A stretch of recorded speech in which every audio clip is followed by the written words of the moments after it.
Well, we would love to get out of what we would see improvements where we're trying to gain with this team from where we were last year to where we're trying to go for this upcoming season.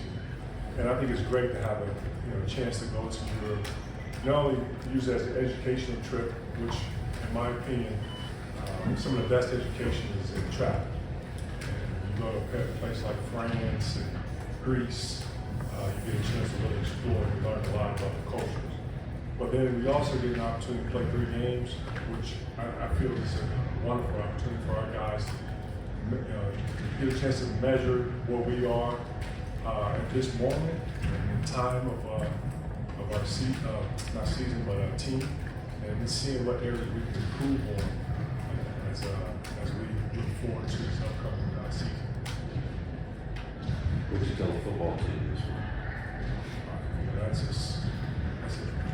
a situation of brotherhood where we have an amazing coach, Coach Howard, staff, all the hard work they put in this summer leading up to where they are now.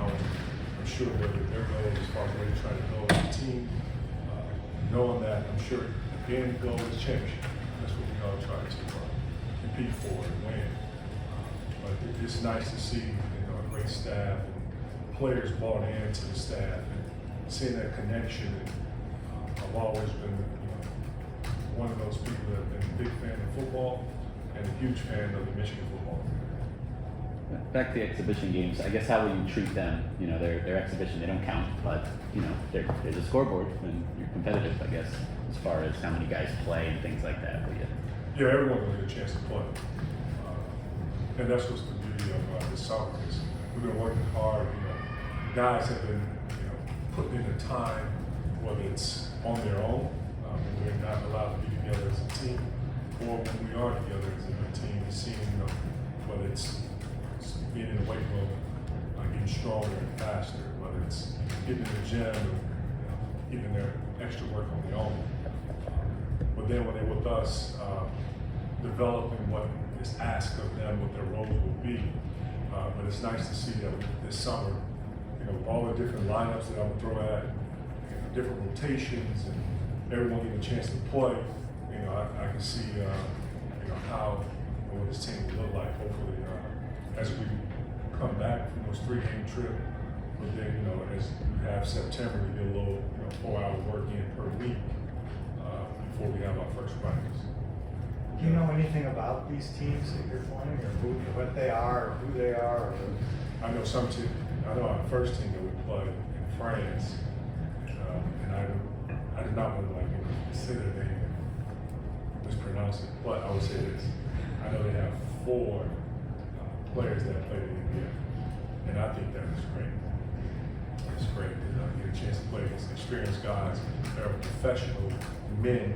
Which pretty much in college, we faced last season, even though it was the collegiate level, but a lot of older men being a young team that we had last year. But I'm sure you guys know this by looking at our roster, we have a lot of younger guys this year too, 5 incoming freshmen.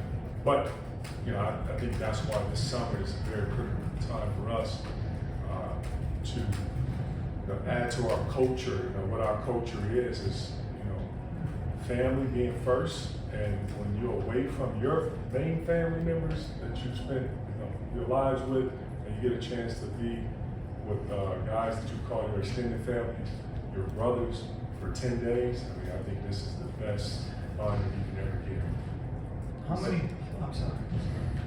How many players can you work with together in the summer? Is it only with individual players, or can you work with 2 or 3 together at a time? Well, thank God we passed those COVID restrictions that we had before. The last 2 years, we were limited as far as how many guys we could have in the gym at one time. Now that we've progressed, in a second, I don't know what phase of COVID this is, but we're still dealing with COVID, but we're able to have our entire team in the court at one time. But unfortunately, we haven't had Yusuf here. But I will tell you this, that Yusuf will be joining us very soon. Very soon. Will he be there in Europe with you? Sorry? Will he be in Europe with you? Will he meet you there? Great. Yes. Well, you said me. Yeah. I said he would join us very soon. I see. You talked about culture. Can you talk about the young guys, what that you see as culture fits in as ball players, the new kids that you brought in? Well, when we identify recruiting, yes, we are looking at, the skill set and, how they, present themselves from a skill level standpoint, but I also look at, the character piece, which is huge with me. The character extends as far as academics as well as their family, because I don't just recruit the player, I recruit the families too.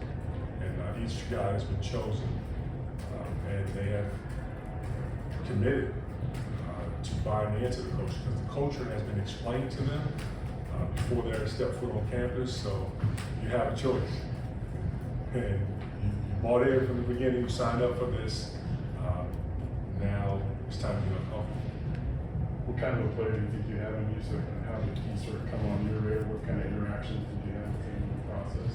Yes, Yusuf is very dynamic, bigger wing, and I say bigger because he's like 6'9"-ish, close to almost 6'10", and very athletic for shoot the ball from the outside, stretch, playing in multiple positions because of his versatility. If I said athletic, athletics, I'm excited about athleticism. I say it again. But he also a high IQ player too, and I think that's very valuable. You have a guy who you get a chance to watch him in person, but the tape, and I mean by tape, let me be specific. I watch games. I just watch highlights because you can come up with highlight tape, so can I. But I watch games, and games, it gives me an idea of what type of player he really is. And I started recruiting him when Caleb and Musa decided to keep his name in the draft, and knowing that we would have 2 available scholarships right away. I identified that Yusuf was our guy. He fits, and all hands on deck when I would recruit him. And we were behind, which is fine. That's how it goes sometimes with recruiting. But when you see a guy that can be a huge, valuable part of his group, a team that is just all they have. What kind of sense do you have for maybe how ready he would be to play at this level relative to like a Musa and Caleb who played big minutes as freshmen? Well, we haven't had him practice yet, but I would say this, that what he presents on the skill level, which I just touched on earlier, that we need him. We need him. It's a difference between need and want. Sure. Want is like you want everything in life. You need something. That's the big difference. That's how I identify it. That's my definition. You mentioned that this is a young team. In terms of the limited time that you've had with the guys so far, has anyone stepped up into more of a leadership role this year that wasn't last year? Well, just the obvious is Mr. Hunter. He's really stepped up and taken on that more leadership role, and that's leadership as far as being vocal, and also leadership when it comes to how he goes about his work. And that work involves with how he steps foot in this gym. He's dialed into getting better. He comes in, he works hard. He wants to add more to his game, prove that he's improved each year, and each year he has added more to his game. And that's what I've been so impressed with Hunter. First year as a freshman, when he got his opportunity, he came in, delivered, off the bench, and proved that he played with his back to the basket. And then when he got to start lineup, he just took off from there, and he got more comfortable, more confident with himself. Always had a basketball mind. Second year he came in, wanted to stretch the floor out, show that he could add outside shooting for the team. And he put the work in. He's one of our guys who can score inside and outside. That's extending all the way to the three-point lane. This year, stronger, leaner, quicker, adding more lateral quickness, explosive jumping, higher motor. Those are the things that you have to admire and respect. And as a teammate, when you see a guy like that is, getting himself uncomfortable, but is doing it for the level to help his team to be a winning team, everyone else can follow suit.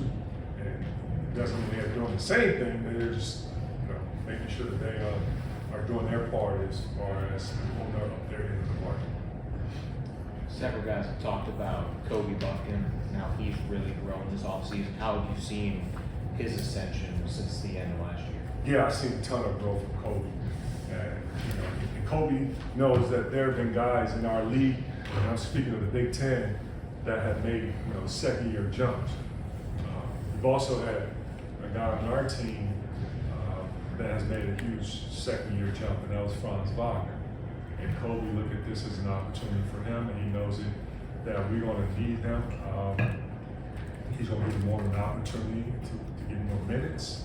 We're going to need not only just his offensive production, but his defensive production. And it's nice to see like a young man who is not coach driven, this is Kobe driven. He's been in here in the spring and summer. And he could have been jet setting all over the country. Some guys would do, have a workout guy in California, some guys have a workout guy in Florida. I mean, that's the new way. And I'm not mocking it, it's just, that's how it is. And Kobe spent the vast majority of his time here in the summer, working out in our building with our strength coach, John Sanderson, and his staff, and then also getting extra work in with our managers, Xavier Simpson. He's been in there with him, he's been in there with Franz Wagner. He's been like, which I've always knew it, he's a gym rat. But he does it where it makes sense, where we can always come in and get work in and say, hey, check the box. I'm here, coach, I'm here. Now Kobe is like,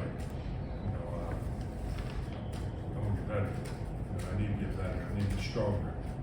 And the kid has put on extra pounds of muscle, but the extra pounds of muscle is not where it's, just fat. This is lean muscle where it cannot prohibit him from being faster, quicker, athletic. This is muscle that is athletic muscle that will be able to move and still not be knocked off your route. Being able to defend, being a two-way player. That's his goal, two-way player.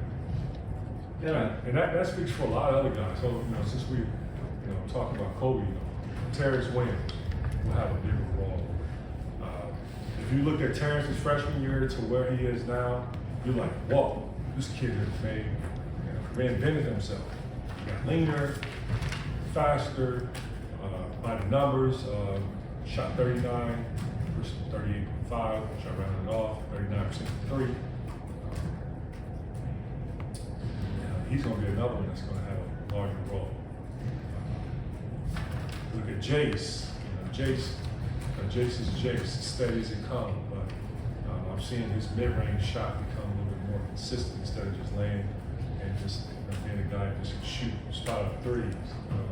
A guy that can be comfortable with the ball in his hands and make good decisions with the ball. So many guys that go off, but I'm just looking at guys over here last year. Will Shepherd. Having a redshirt year, Will and Isaiah Barnes, two guys like Kobe. They stayed here this summer, spring summer. So that's the difference, spring and summer. And they have made drastic jumps in their game. The game has slowed down to them. They know what's asked, how the defensive and offensive identity as far as how we play has really become comfortable to them. They have done very well in our practices that we were able to have, because we're only allowed to have 10 practices before we take off to Europe. So we have a few more left. We're going to go again on Saturday. No, Saturday. Tomorrow's Friday, right? I'm messed up the days. Yeah. We go Friday, Sunday, Monday, and Tuesday. Juwan, from your perspective, what contributed to Frankie's decision to leave, and was that something that you guys expected? It came as a surprise to me. And it happened so fast. It was like, when Jalen decided to commit, all of a sudden I looked up and Frankie was in the transfer portal. We wish Frankie all the best. Very, very thankful for Frankie for what he has done for this team last year. Came in, another young man who's been one of our hardest workers on the team. Never ever had to beg him to come to the gym. Did it on his own. Guys in the locker room enjoyed playing with him, enjoyed being around him. We as a staff enjoyed coaching him. Beautiful family. We don't miss him. It really is. Because family member decides to move on and move on to all the way out west, it's just like you have a brother or a sister that get married and they're moving out west with their family, and that's going to hurt you a little bit, knife in your heart. But I just want to see him be successful, and I'm going to be one of his biggest fans. When you say his name popped up on the trainer's report, does that suggest that he entered the portal without talking to you guys about it first? He just made the choice? Well, I'm just saying his name is in the transfer portal right away. Okay. So do you sense there was a correlation between Jalen's decision and? I don't know. Just ended up in the transfer portal right away. With so many open roster spots, how do you weigh the pros and cons of pursuing freshmen like a Yusuf versus looking at the transfer portal for filling those spots? Can you repeat the last part of it? How do you weigh the pros and cons of either pursuing freshmen or pursuing someone from the transfer portal? Oh, I fit with our needs. And we needed somebody that spot, and Yusuf was available, so it was a no-brainer. And Yusuf's going to be a freshman too, so think about it. I have 5 freshmen next year. Looking forward to it. One of your transfers, Joey Baker, didn't get a ton of playing time at Duke, so I guess how do you go about evaluating, what he could be maybe with a bigger role in your program? It's going to be great for us. We need Joey. Difference in wants. So you will see it this year, how it will be used. But right now, fellas, it's too early. We don't have any rotations, don't have starters. That's what you guys are thinking that I'm going to walk up here and tell you. I think you guys have been around me long enough. What have him and Jalen brought in terms of leadership and maybe off the court? Key word you just mentioned, leadership. They brought leadership of, let's call it what it is, Eli Brooks. Wow. Eli Brooks was Mr. Stabilizer, with chills right now, just talking about him. Been an amazing guy to coach and also learn from. Because I say learn because he has a high IQ, knows the game. Another thing is leadership. A1 for the years that he's been here. And those 3 years, we're going to miss him.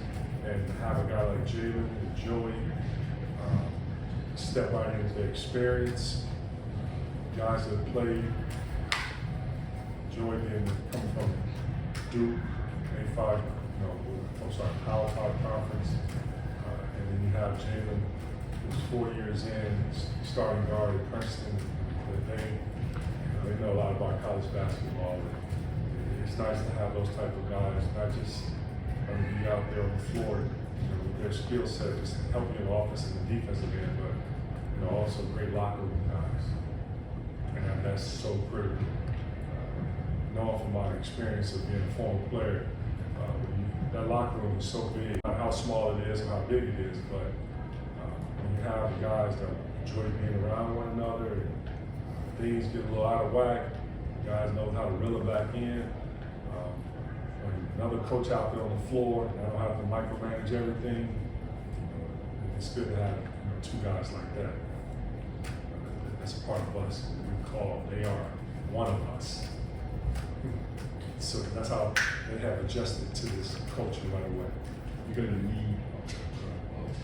You talked about some of the players and what they've worked on. I'm curious what you've spent your summer working on. Want to change? Cycling, man. I was out there cycling. You didn't see that? That's what that was my 1% better. Get out and I hadn't had a chance to take a vacation. I need to reset, and that was part of my reset. I'm not gonna tell you anything else, but that's right there. It's enough. But I'm always trying to get better. Yes, that is always involved. 1% growth mindset. Fixed mindset, fellas. I would not survive in this league. I would not survive in college basketball if I had a fixed mindset. It's that simple. And I don't want to be a part of that statistic. And you know the statistic I'm talking about. What statistic I'm talking about? Getting fired? I got that. What statistic I'm talking about? But that is important. Okay. Anything else? All right, cool. That is very important.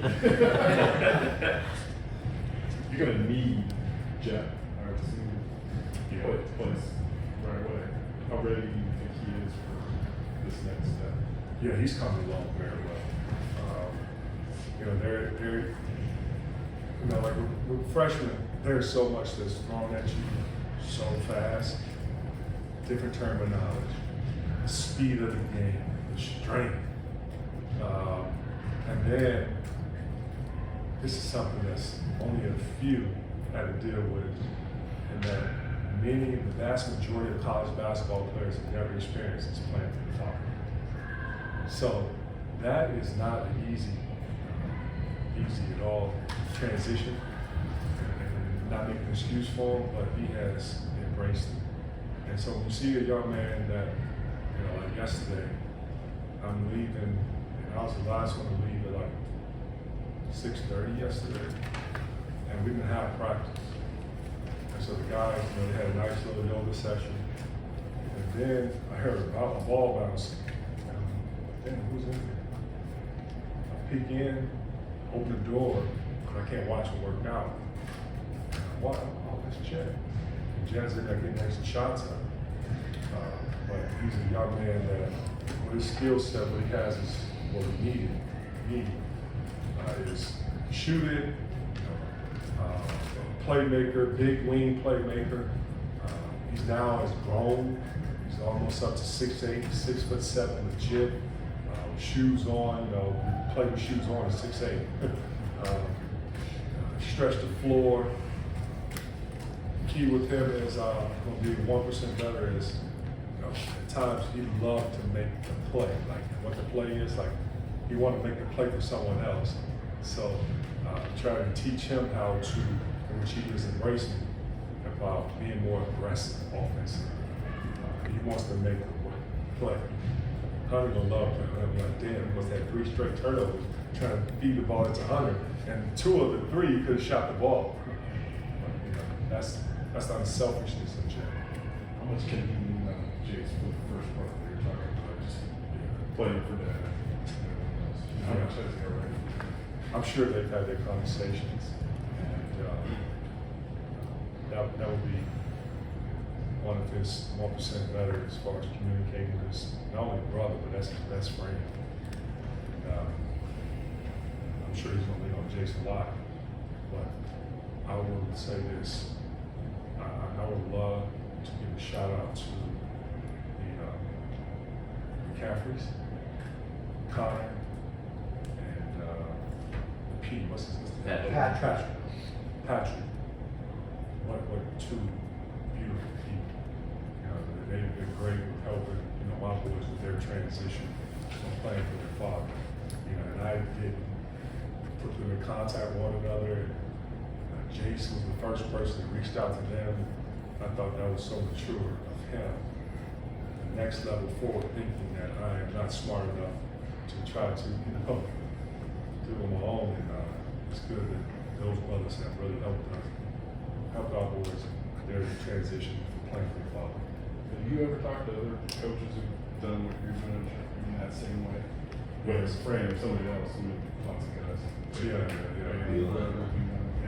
No, I never talked to Dion about it, but I've talked to Coach Phil Martelli. Yeah. Talked to Fran McCaffrey. Also talked to briefly, he was funny a while, was Bennett, Coach Bennett over at Virginia. He got some funny things to say. He said he wants to talk to Jet instead of me. Yeah, he's hilarious. Yeah, So when you're even in the process, how did you handle that recruiting process as the dad?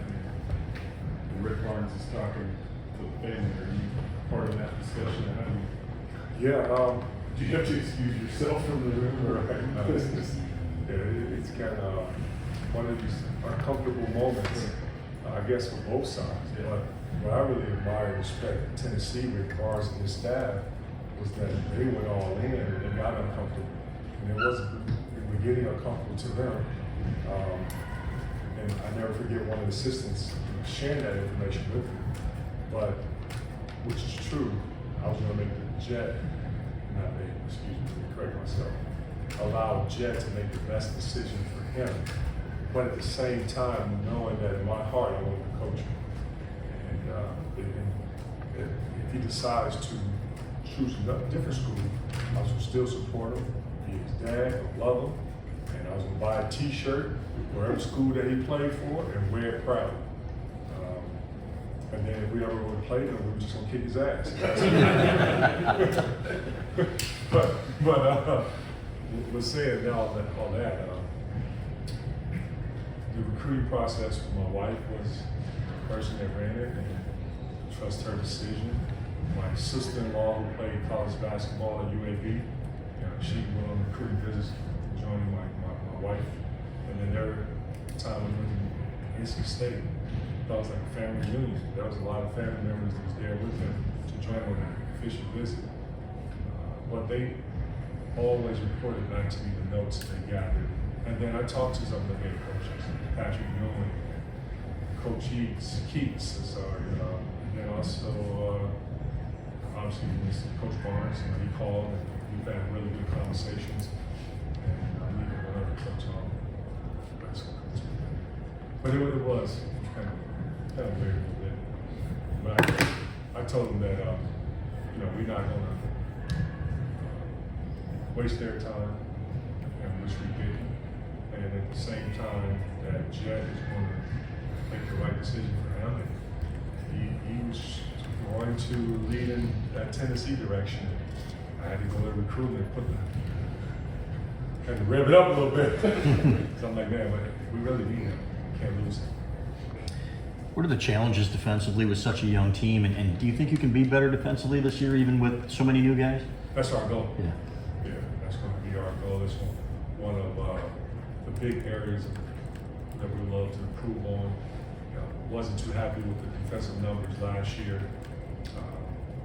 And that's something that I don't take. I give all the blame to the players.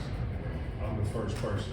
And that's something I can do a lot better to prepare them, whether it's defensive schemes, teaching, the technique, and also preparation. Juwan, is Joey going to be ready? Is he going to take the court in these exhibition games? I know he had the surgery and the knees and back. But. Right. Yeah. We're looking at it day by day. He's been practicing, and he hasn't, went a full load of contact. So there's a slight chance that he will play, but we're going to be smart about it. If he's not ready, I'm going to listen to our trainer and the doctors. If he's not ready to go and play these 3 games, then we'll wait until we return from Europe. But we're going to need him a healthy Joey for our first exhibition game in November. In terms of putting this roster together, can you kind of describe what it was like for you and your staff in that 3-week window where Hunter decides to come back, Musa and Caleb decide to leave, Jalen commit? Like, how do you do you just have like 5 different versions of a roster on your wall that you have to kind of change day by day with so many moving parts? Well, I tell you this, we have a board, and I've already started thinking about the event of, if guys decide to, when they put their name in, for me, I start working on, okay, if this guy decides to, stay, what is our plan B option? And that plan B option was not, did not start once Moose and Caleb said, whatever date that was, June 1st? Yeah, June 1st, they keep my name in. That plan B option had already started when they decided to go test the NBA water school, train for some of those NBA teams. I never want to be caught. And I say caught, meaning like at the end trying to scramble. I don't operate that way. What specifically stood out to you about Jalen on film in terms of how he translates specifically to what you want to do? Well, one of the things that really stuck out to me was his level of production with the ball in his hands, whether it's decision making and also his shooting. His shooting, that's something that we would love to have after, knowing the type of guys that we're going to be losing. And that was also a need that I wanted for us as a team to improve on. And Jalen, with their shooting, and then his decision making, along with his athleticism, I thought that was it was a no-brainer. And that's what made him super attractive for us. And then when you look at the amount of shots that you now have available based on roster turnover, what do you kind of expect in terms of all of these guys going for all these minutes and all these potential shots? Just going to be unknowns with roles and things like that. Just how much different will this preseason be than maybe previous preseason? Well, if you come here worried about your damn shots, man, this is not the place for you.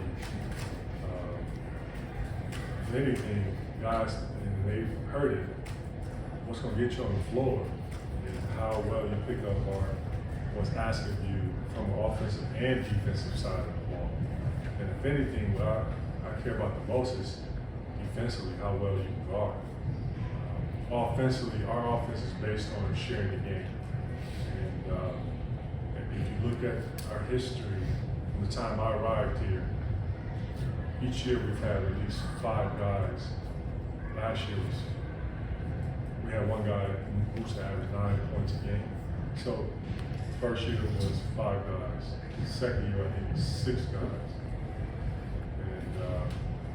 And then last year, like I said, it was 4 guys, but one averaged 9 points a game. If you worry about your numbers, because the selfishness of we have on our offense, you're a guy that will average 20. It's going to be tough. Has NIL changed recruiting, the way you recruit, and has it made it any harder for you or easier? NIL is it's one of these things where it has helped some programs with what they've done in the transfer portal. For us, NIL hasn't hurt me or the team when it comes to recruiting from the transfer portal. Have the conversations of the NIL been brought up in recruiting? Yes, it has. Would I like to see more done for the program in the sense of some of the things that's happening with other basketball programs? Yes, and I know it's going to be a storyline, and it's okay. Do we have a collective here? No. Does other programs have collectives? Yes. Could we be more proactive with the NIL and use more forward thinking? Yes. And I say we, I'm including myself, but our athletic department is well as Michigan as a whole, we can do better. Have you been involved with any conference? Have you shared what you just said to us? Yes, yes, I have.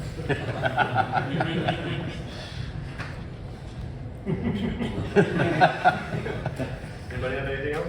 I have one more thing about Yusuf. I mean, it's one thing to look at, you know, the top 100, top 200 in the United States, but there's just thousands of kids out there internationally. Like, could you give us, I don't know if it's a name or like, how did he even pop up on your radar that he's someone who wants to come to college and you might be interested in? Well, there were a few international prospects that I was looking at that time, and Musa, and Musa was the one that stuck out to me. This is the guy. And I talked to him the first time, you know, hearing that college was an option. I was like, breathe, settle down a little bit, and I said, it's time to roll up my sleeves. I have to share with him about how he fits with the Michigan culture, share with him about the Michigan experience, and that's from academic to Ann Arbor as a whole, as far as what we have here to offer in Ann Arbor. You know, I enjoy living here, and I came from Miami. And Miami is Miami. So I have to like, you know, I have to love Ann Arbor, and I do. Sharing that experience along with, you know, there is big in Dearborn,